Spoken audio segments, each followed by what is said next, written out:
sergeant positively arrest Lady Eustace? No, Clara. He made it quite clear that she was under grave suspicion, and she wasn't to stir from the house. And after that, of course, you were absolutely quit of any obligations to Lady Eustace. You always were, in my view, but this shocking scene has settled the thing for good and all, beyond any possible questions from Lady Glencora Palliser or any other busybody. Which is just as well, since you are now in every way free to pursue your task. Oh, yes, my task. Madame Max Goesler. You have already been with her, I believe. How does it march, Frederick? We were interrupted. But before you were interrupted. I indicated a taste for her company. The lady was diffident. Of course she was diffident. Or pretended to be the first time you spoke to her in that way. You must follow up the attack, Frederick. You must advance on all fronts immediately. But Clara, she has withdrawn her position. She has gone, as she puts it, to amuse the Duke of Omnium in his sickbed. Oh, and will be away some considerable time. Or so she said. There is no time to be lost. The lady and her wealth must be yours. You must outflank her retreat. I can hardly start out flanking Matching Priory. Others might, but I see the task is beyond you. So we must change our strategy. We must hit the enemy when she is weakest, when she is separated from her allies. Well then, she's bound to come up to London sometime, if only for the day. Yes, but when? At any moment. Or so we must assume. For we must be alert, Frederick.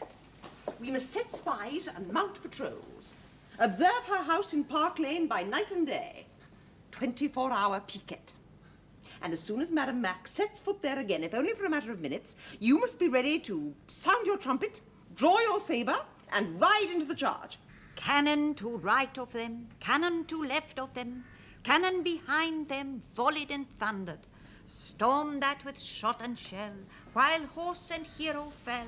They that had fought so well came through the jaws of death and back from the mouth of hell. Thanks, Cora. Thank you. Well, what gossip have you got there? None. Oh, except of Phineas Finn in Ireland. Finn? I never did like that young man.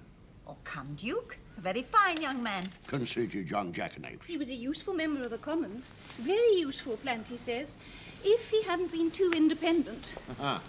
That's just it. Knew all the answers. Conceited jackanapes, I say. Footloose Irishman. Not anymore, Duke.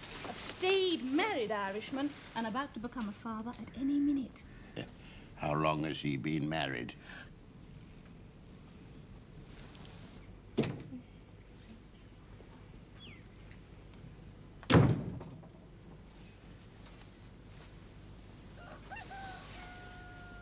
Phineas. It's a boy, isn't it? Can I see him, please?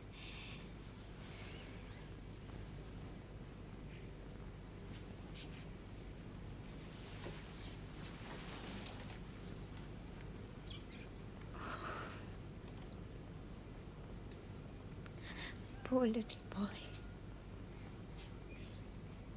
But God will see it.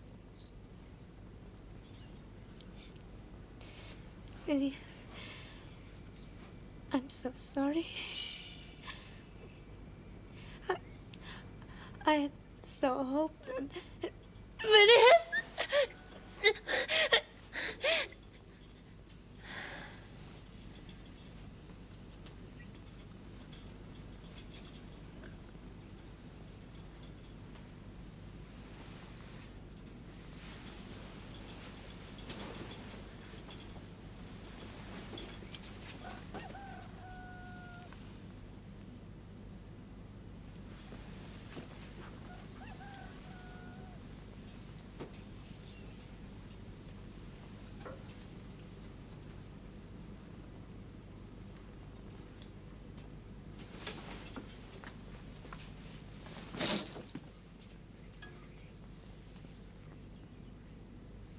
I want you to be very clear, Lizzie.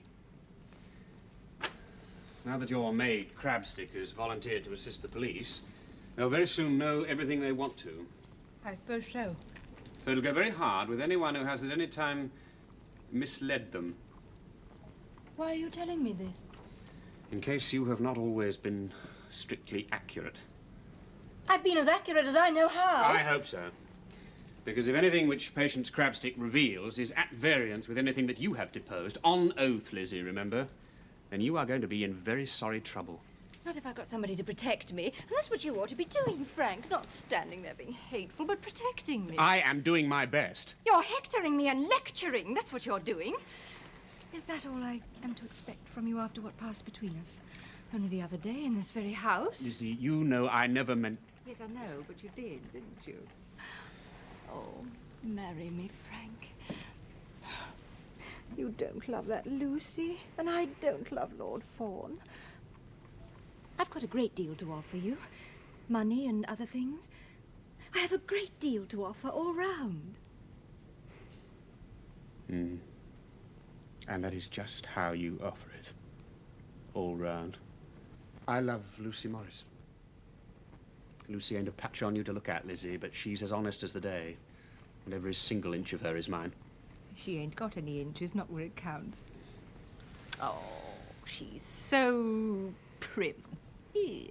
She's not prim. She is. Why should you mind my saying so? That's what you like.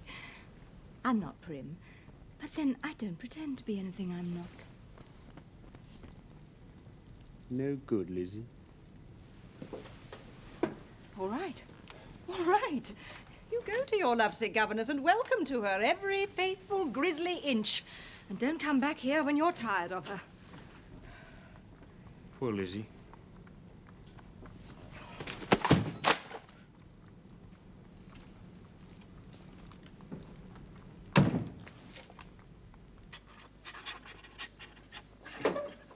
Frederick, she's in London. Who's in London, Clara? Madam Max Goesler. I don't know for how long, so there's not a second to be lost. How did you know I was back in London, my lord? I have been watching and waiting for your return. Yes, well, this is hardly a return. I am here merely to interview a man from Vienna on business, and then I return again to Matching immediately. But you're here now. This minute. This precious minute. The man I am due to interview will be here very shortly, my lord. Oh, then the minute is even more precious. Madam Max, when I was last here, we were interrupted. I was going to tell you... You have already told me, my lord, that if we saw more of each other, we should get to know each other better. And I have already told you there will be no opportunity for this. Now, surely, I made myself understood. But we were interrupted before I could go on to plead my case. Your case, Lord Fawn. Madam Max, Marie, I am a mature man, of a certain rank and with a certain standing in the world of politics. But what I need now is to be settled. So, well, as I understand it, Lord Fawn, you are going to be settled with Lady Eustace. Lady Eustace has been found unworthy. Whatever engagement I entered into with her has been rendered void by her disgrace. What disgrace, my lord? Will she be sent to jail? Will she be arrested? That will depend upon the police.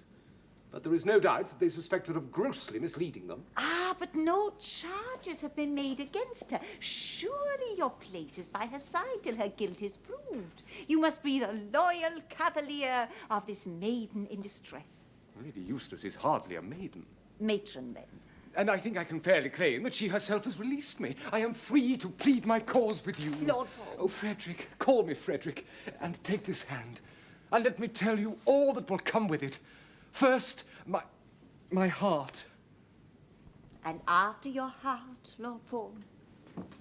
My house. Ah, Fawn Court. It is, I trust, unencumbered? Well, it is a small mortgage. Oh, what a pity. And after your heart and your small mortgage, Lord Fawn? My coronet.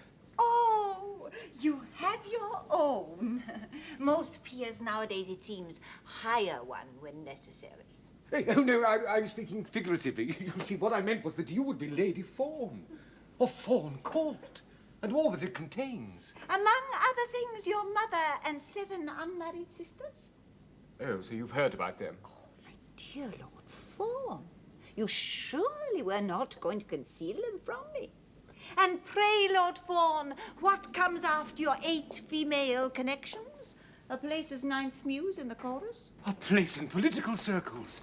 You shall be the hostess at my entertainments when we Liberals are back in power. Your entertainments. Never have I heard you gave entertainments, whether in or out of power. And very prudently not, Lord Fawn. No entertainments until you have saved up enough money to buy yourself a coronet and one for your wife, whomever she may turn out to be. Oh, but if it were only you, there would be enough to spare for coronets and entertainments.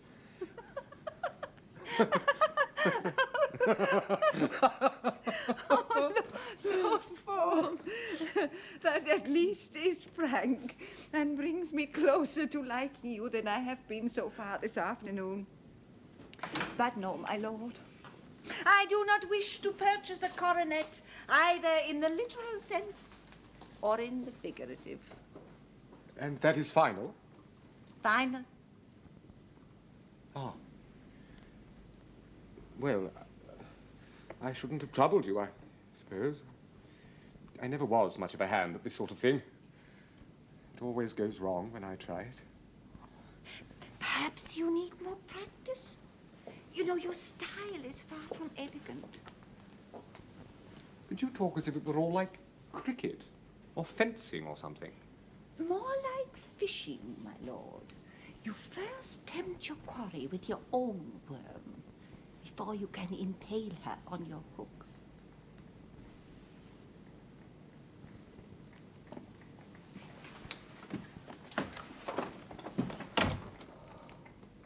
Of days that have as happy been, and you'll remember me, and you'll remember me. George.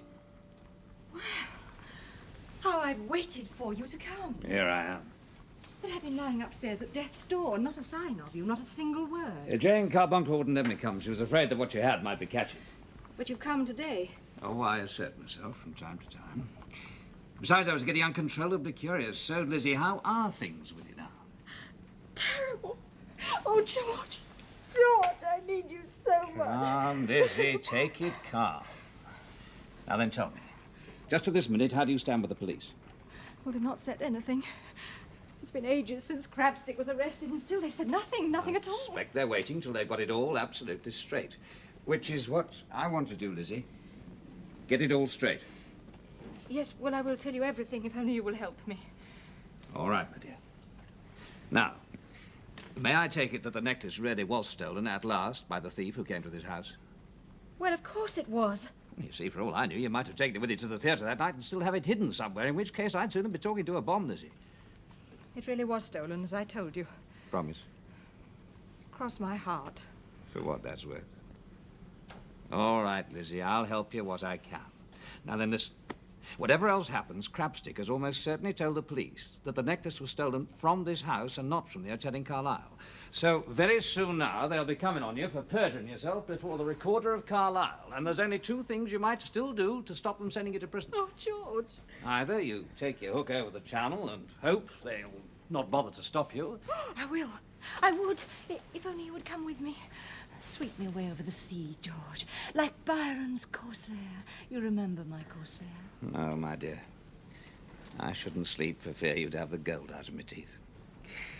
Or, Lizzie, you can do as I advised you once before. Make a clean breast to the police and hope they'll let you down light. Oh, no. I couldn't do that. What would the Duke of Omnium say? And my friend, the Lady Glencora Palliser. To what they'll say if he gets sent to Quad. Oh, George. Lizzie, I've told you what to do. Now, are you or are you not going to do it? There must be an easier way. You see, if only I had a man, a champion to fight for me in the lists. George, you do like me? I think you're entrancing. Then be my knight, George. Marry me. Or at least be with me. I do so need someone to be with. Lizzie, whatever the end of this affair, you've already led us all such a dance as the devil himself can't keep up with. No, my dear. Corsair or no, I'm not having you aboard my kite. You're too hot at cargo.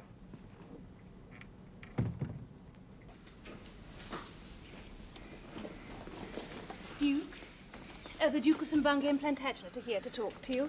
Grapes. Oh, thank you. How are you, St. Bungay? Fine. Isn't it about time you took to your bed?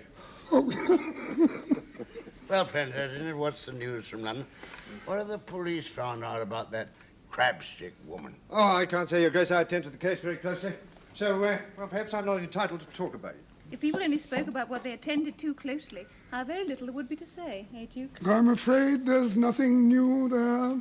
Hasn't been for months. Oh, His Grace has come down to Matching to discuss the Liberal Party's plans for the forthcoming election. Oh, bother the general election. We think we've got a great chance. The country is very angry with Mr. Daubeny and the Tories for dragging their feet over reform. Well, it's a good job somebody does, or none of us here'd have anything left. Well, you see, if they give away ever such a little, they'll be allowed to keep everything else. That, as I understand it, is what the Liberal Party's all about. Something in that, my dear. We plan to concede Irish tenant right and a few other odd things, and thereby winning ourselves a great name for reform without actually giving up anything much that matters. I think that's rather a cynical way of putting it, St. Bungay. Well, of course, we mustn't go too fast, but I think we should conceive of ourselves as advancing the cause of the people. It's rather than fighting some sort of rearguard action for our own privileges. Of course, Palliser, there are several different ways of looking at it. Yes, but it all comes to the same in the end. Easy does it. Well, you needn't look so glum, Plantagenet. After the election, you'll be back at the Exchequer, working away on your 10-penny shilling and cramming 5 farthings into every penny, which, after all, is what you enjoy most in the world. So what have you got to complain of? It's what others have to complain of, Cora. Oh, my 5-farthing penny. No, it is. It's a very pretty metrical concept, but it's of little use to those people whose pockets are altogether empty. And it's of such men. It's often through no fault of their own. There are far too many in this country. And even more in other countries. It's simply the way things go. Don't worry so much, my dear fellow. But now it seems that we are fatiguing your uncle. Shall I...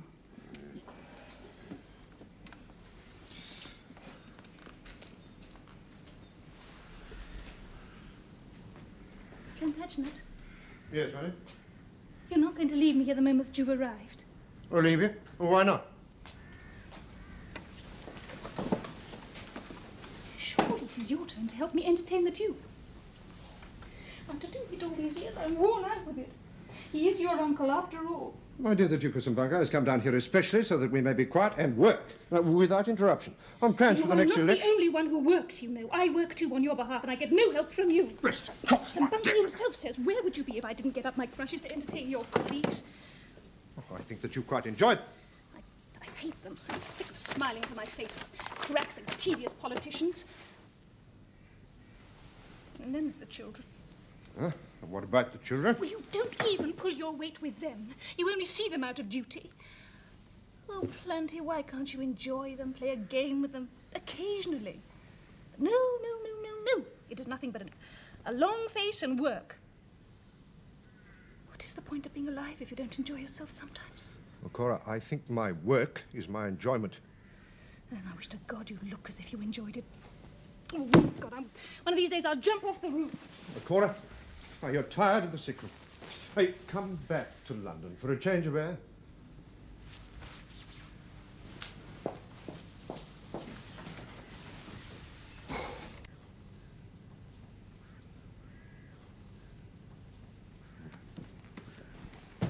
An interesting piece of news, milady.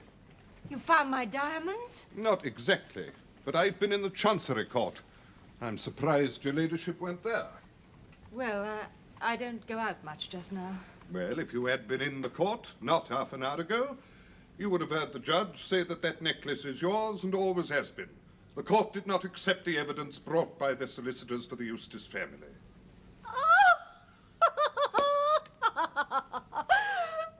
I never doubted they were mine. Pity your ladyship wasn't in there. You'd have enjoyed the look on some of their faces. It seems the necklace is not an heirloom because it has no historical nor heraldic significance. Oh, I know. It's, now, what did he say it was? Paraphernalia. Not quite, milady. bauble was the word they settled on. Valuable as it may be, that necklace is a bauble, such as the late Sir Florian had every right to give his wife as a keepsake. And now the bauble is finally mine. That's what the judge says. Then where is it? Oh, you've persuaded my servant Crabstick to turn Queen's evidence. You've had all these weeks in which to find it, and do you mean to tell me that you still don't know where it is? Major Mackintosh will explain to you all about the necklace, milady. Major Mackintosh? Major Mackintosh of Scotland Yard at your service, milady. As Sergeant Bunfit says, I will explain about the necklace, but I fear I must ask you to do a little explaining first. But you do know where it is. First things first, milady.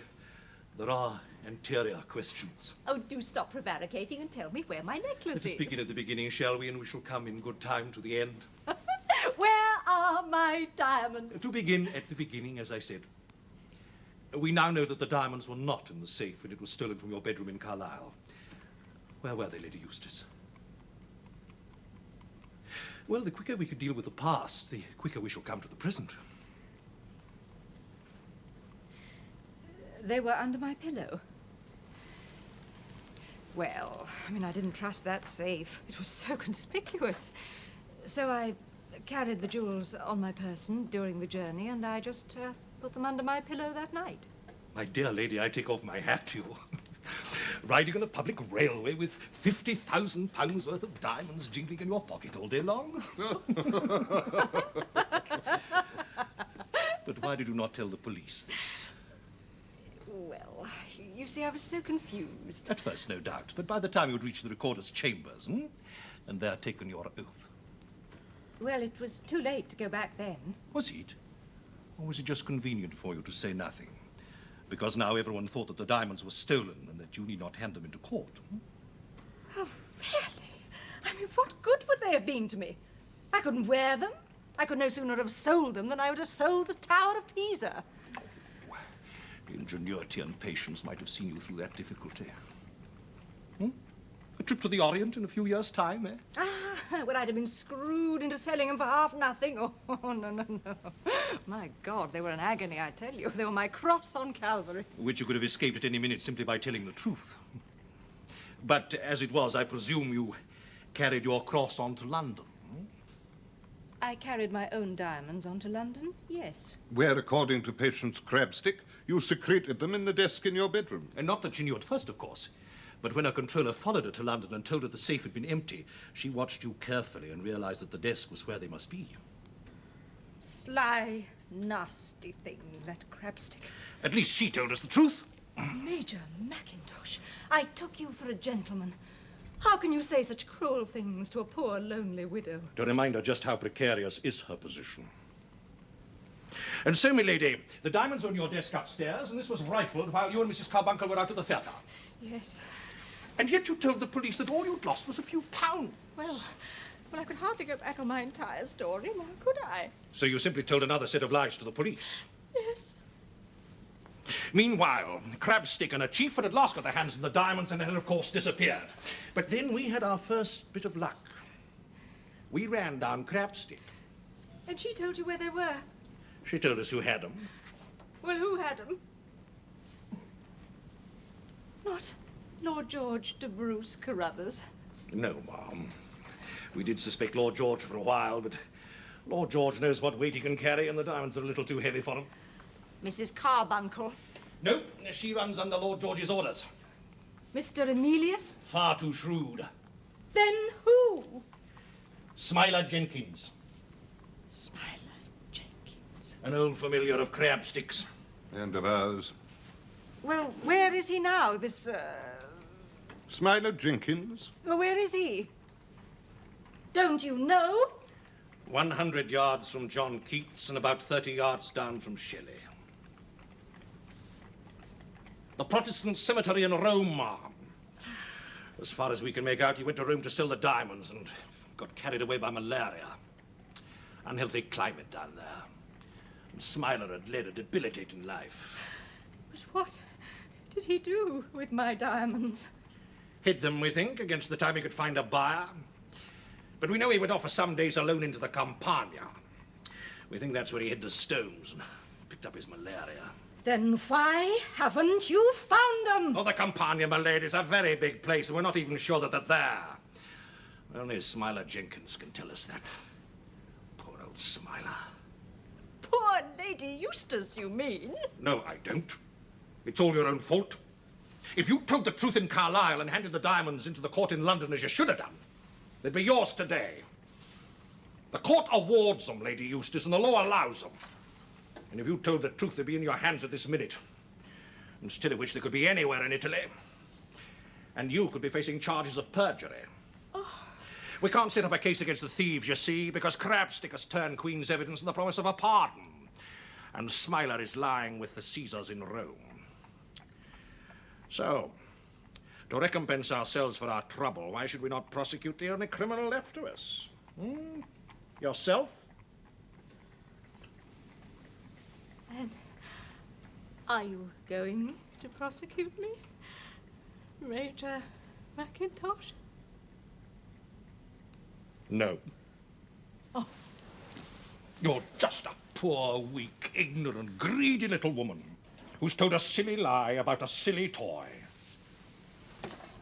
You have punishment enough in store. Already you have lost the necklace. And when the full facts are published in the newspapers... Oh, Major Mackintosh, must that happen? We owe it to the public to let them know what's at the bottom of all this. They pay our wages, you know. Although you're not going to be charged, my lady, everyone will know you are guilty. And although you won't go to jail, you'll soon find yourself in another kind of cell. More mean, more bleak, more lonely than any prison of them all. You will be outcast, Lady Eustace. You will be pariah. Major Mackintosh.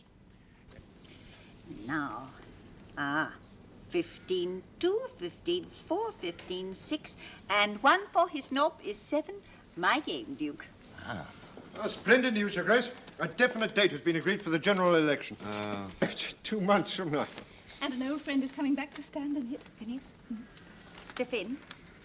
Yes, I thought he would come back now that his wife is dead. That Irish jackanapes, what's he going to use for money? He never had a penny as far as I can remember. His father died, it seems. But I thought you said his wife. Oh, his father too, soon after, and left him £5,000. How long does he think that's going to last him? Well, long enough to re-establish himself and stand for the election, eh, Marie? Yes, 12 sovereigns, Mary. Thank you. Well, he won't want to lose it playing cribbage with Marie, that's for sure. Where is he standing? Tankerville. Yes, he had to fight the Tory for it, but he's got a very good chance. How soon is he coming? Oh, quite soon now. It's, Barrington writes he's going to stay with the Chilterns at Harrington Hall. But only until after the election. Oh, fiddle-de-fin. Deal the cards, Mary. I want to win my money back.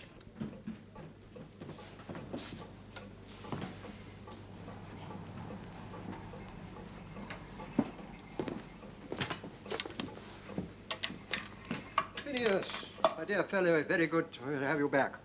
Oh, back in England, Barrington, but not back in the house yet. Have to win Tankerville first, You have a very fair chance. I fancy things will run our way at this election. The country is certainly dissatisfied with the Tories, and with Daubeny most of all. He's far too clever and has far too little to show for it. Which will not stop him continuing to be clever.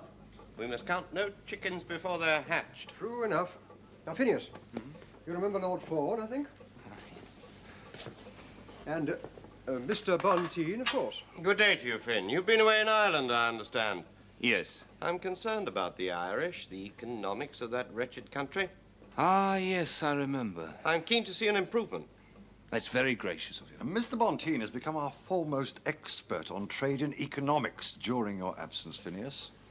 Oh, I imagine a lot of things have happened during my absence.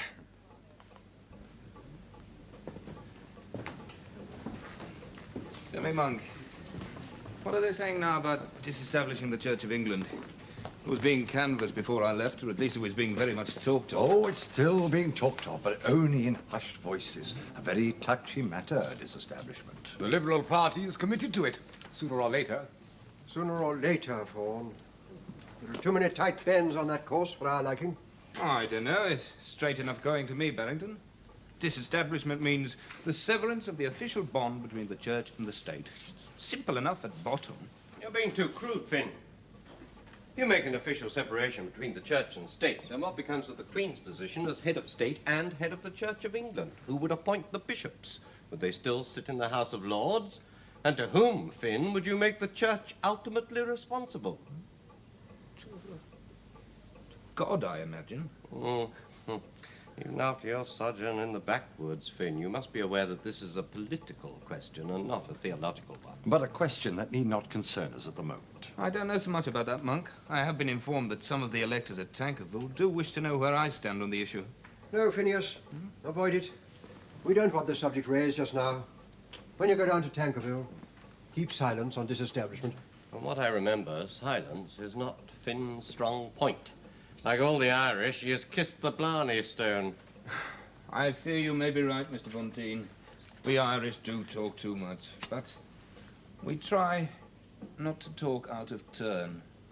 And we do not, Mr. Bonteen, gladly suffer men who bray. Good afternoon, Mr. Bonteen. Oh, my dear Fawn, I'm so sorry.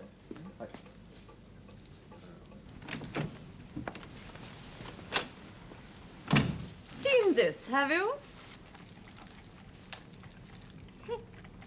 Gutter press for gutter minds. Of course you can't stay here. You realize that. I cannot have my house contaminated by a perjurer. If it wasn't for my money, you wouldn't even have a house. You see for yourself. The bailiffs are sitting out there like vultures. It's my belief you've only kept them out as long as this with what you have managed to extort from me. Ah, now since you have been so vulgar as to mention money, Lady Eustace, here's last quarter's bill for your share of the rent and the carriage and the housekeeping and the servants' wages. £580 all told. £580? But I've already I'd be paid much you. obliged if you would settle them at once. Oh, before those men come in and take away your furniture, I suppose. And then go, Lady Eustace, for good. I shall go when I please, Mrs. Carbuncle. I almost own your house by now. And as for these fraudulent bills, I have a very good mind to show them to the police. I'd have thought that you'd had enough of the police to be going on with. Ladies, whatever has come over you? Lady Eustace refuses to pay what she owes me. Mrs. Carbuncle is trying to turn me out because I won't allow her to cheat me any longer. Because she's a public perjurer. She's a jealous old hag.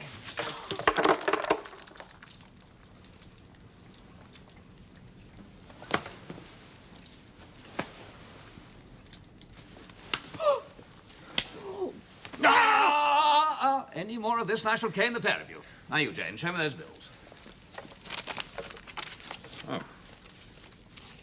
Oh, my dear, you've been overdoing it a bit. No, 500 at the outside.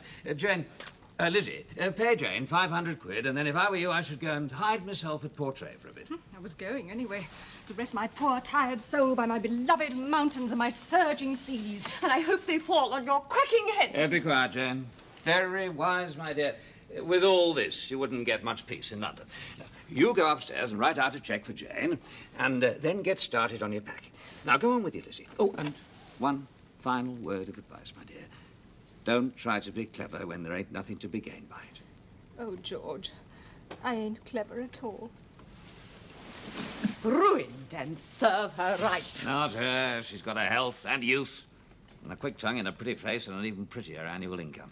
I wonder that you didn't go in for her then. Well, at first, I like the look of the lot, but she's too many for me, Jane. No, she's too many for any man. But I'll tell you what, George. If no one else will have her, Emilius is going to.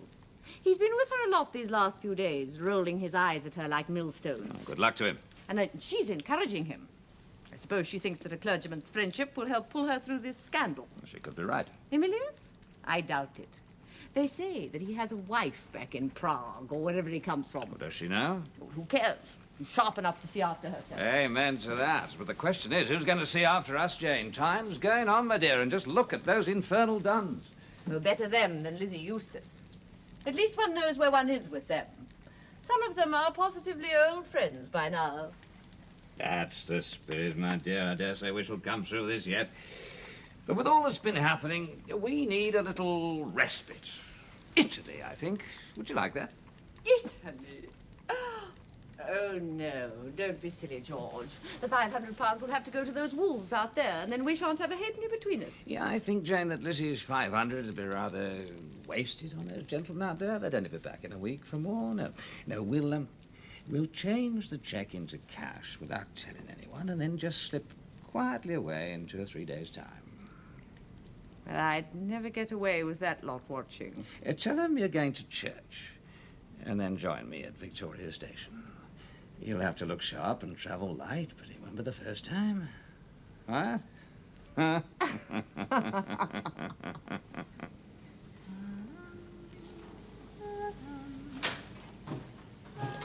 Mr. Phineas Finn, my lady. Mr. Finn. After all this time. Lady Glencora, thank you for your letter. Oh, Finn. Oh, it is pleasant to see you again. Ah, you're standing at Tankerville in the general election, so they tell me. Yes, I go down tomorrow. I think you've got a very good chance. You know, growing towns like Tankerville, they're coming over to us these days. And what is more, the nation at the moment, they're with us. Well, it's either that or they're getting tired of Mr. Dorpan. If you'll excuse me, I promised to go down to the Dukes and Bunker, election tactics, you know. Yes, of course. Well, it's good to see you back, Finn. Now, you've been missed. Yes, we've all missed you. How is the Duke? Old, Master Phineas, old. Well, he has heard his chimes at midnight in his time. Yes, he's had his share of the world. Oh, more, many would say. Yet even his Grace of Omnium has been disappointed in some things. Madam Goesler, my lady. Marie, here's Mr. Finn, come to join us from Ireland. Mr. Finn, I heard you were back in England. I was very sorry to hear the sad news of your wife. Thank you. Madam Goesler spends much of her time with us and the Duke at Matching. My lady, please. I'm longing to hear your news, Marie, but I promised to read Mary a bedtime story, and as you can see, she's determined to hold me to it. À tout à l'heure.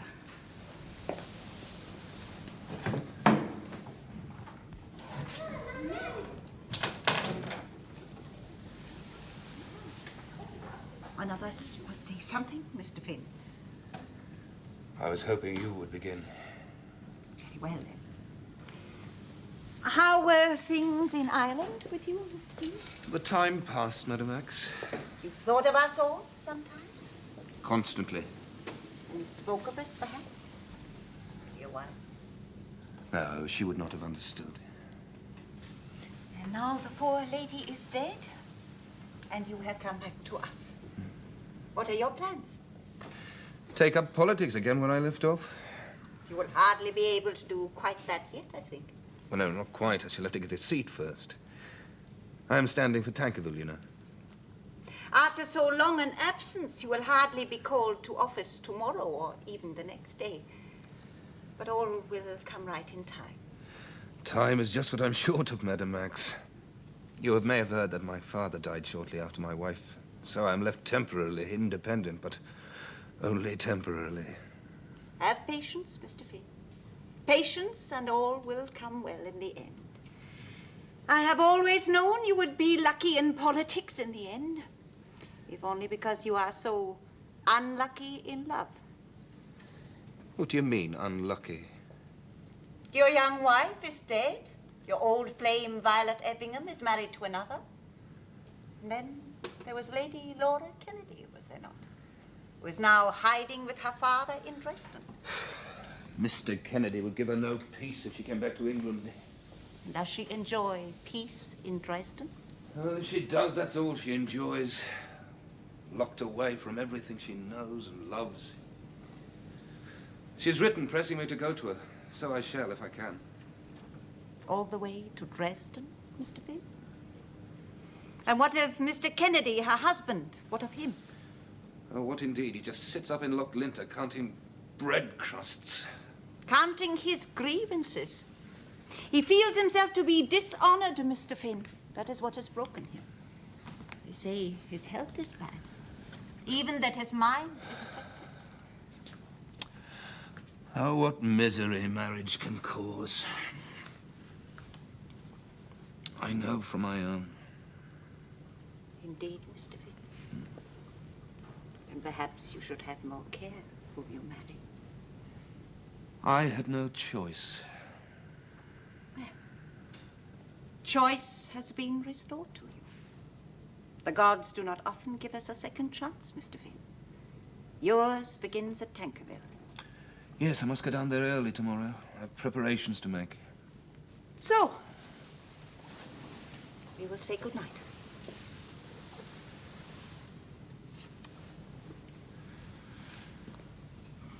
Please make my excuses to Lady Glencora. Good night, Madam X. Good night. Yes. And so you are leaving us for Scotland, Lady Eustace? Tomorrow. I can no longer stay in the same house with a malignant and pilfering upstart. I dare say you're wise. But your true friends will miss you sorely. Oh, and I them. But I shall have my beloved mountains and my deep, swelling ocean over which to gaze.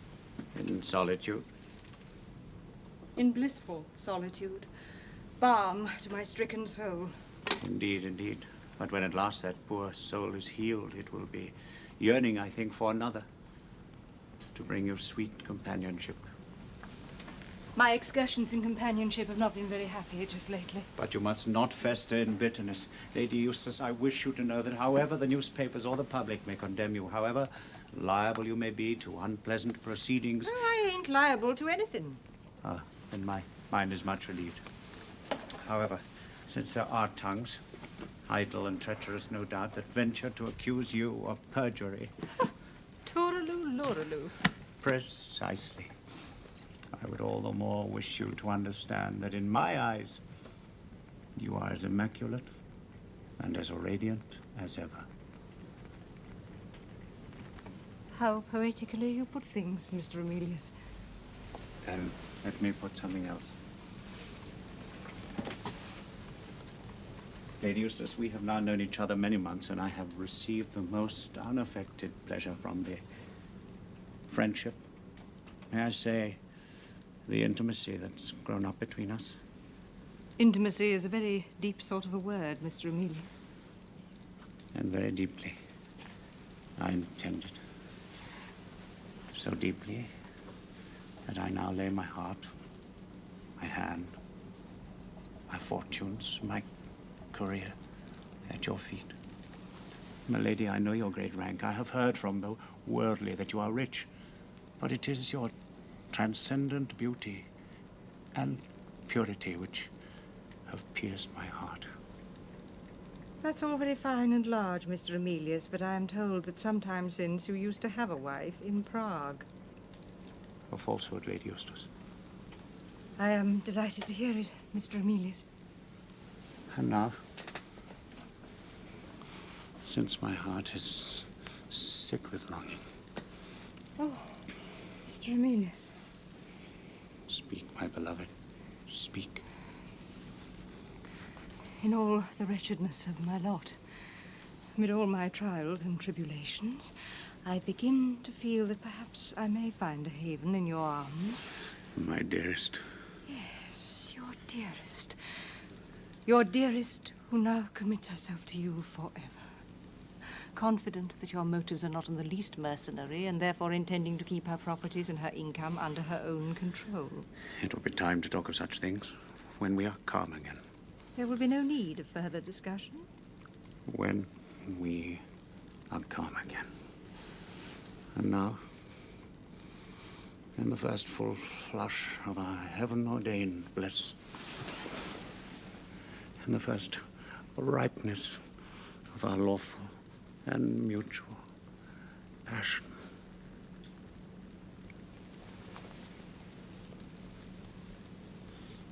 So, good times are here again, Duke. Indeed, my dear. Good afternoon, Prime Minister. Plenty. Oh, thank you. And I can tell you now, my dear, in case you're in suspense, that your husband is to return to the Exchequer. Then he'll begin to live once more. And yourself, Duke? Lord President of the Council, where I keep an eye on things, with Barrington Earl as my secretary. To do your more intimate spying. And Mr. Monk? He has said he does not want office, but will remain with us as a private and critical supporter, which is what he really does best. Barrington, Mr. Bonty. I'm not leaving, Lady Glen. We must have a long chat later. Eh? Lady Glen, if there's one appointment I do dislike, it's that fellow Bonteen going to the Board of Trade. Well, Mr. Gresham always did favour him. Well, I must admit he does know the work. He's almost the only one of our people who has an understanding of commerce and industry. So much so, my dear, that if your husband wasn't with us, he might have become the Chancellor of the Exchequer himself. But I still don't like the way his eyes sit. No, no more do I. Thank you. They say that of all the men that are coming up, Mr. Bonteen is the slyest. I only ask him to make the party look solid. What are you going to do between you all for Mr. Finn? Mr. Finn, my dear, has only just come back. How is the Duke of Omnium? Still eating your grapes when I left them and may still be eating them when I return. Oh, excuse me, Duke. It looks as if the Prime Minister's getting ready to leave. Good afternoon, Mr. Gresham. Good afternoon, Lady Glencora, and thank you very much. This gathering has made an auspicious beginning to our new administration. Mr. Finn? Prime Minister. Congratulations. Thank you, sir. And good evening, Mr. Finn.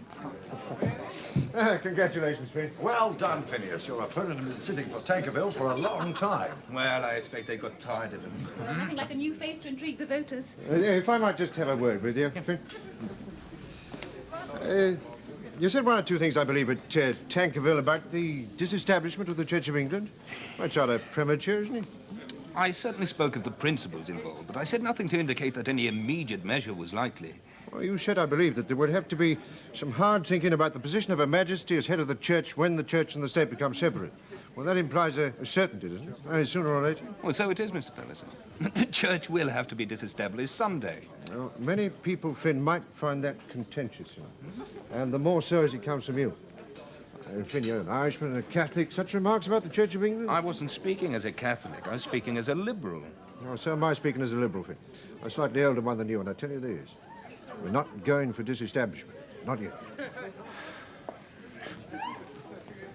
Thanks, Liz. This is your work, Blighty, so please look as if you're enjoying it. We're all here to rejoice. Congratulations, Phineas. Nice to have you back in the House. I expect Parliament will make a nice change for you after the poorhouses in Killaloe. There are harder people to deal with than paupers, Mr. Bonteen. They at least are humble and surprisingly free of malice. If you'll excuse me, Mr. Palliser. Barrington.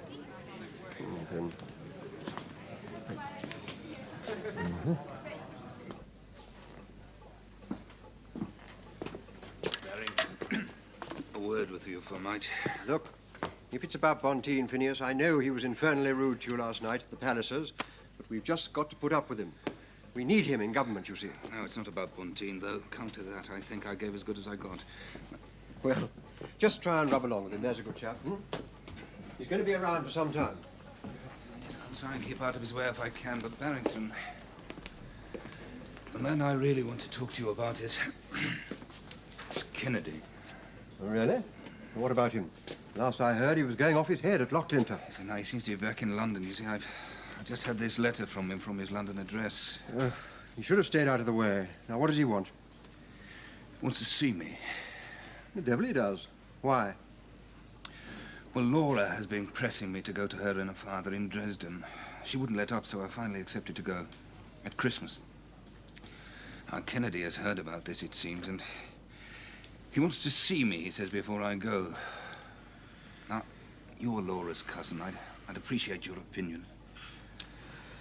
Well, in the first place, I shouldn't go to Dresden. can't get out of it now. Well, then I certainly shouldn't go anywhere near Kennedy. You know what's driving him mad, Jealousy. Yes, but this letter is quite sanely written. He has come to London, he says, especially to see me. Why do you ask my advice if you don't intend to take it? I asked for your opinion, Barrington. I wanted to see how the land looked from where you stood. It looks jolly crooked anywhere round Kennedy. And round my cousin Laura, too. Yes. You keep away from them, Phineas. Barrington, I can't just ignore them. Now, look, this sort of carry-on isn't going to do you any good with the party. You know that. There are other loyalties to be considered. Now, look, you listen to me, Phineas. If you want to mix yourself up with the Kennedys, buy yourself a suit of armour first. Because if Mr. Robert Kennedy don't tear you limb from limb in London, then Lady Laura Kennedy will eat you alive in Dresden.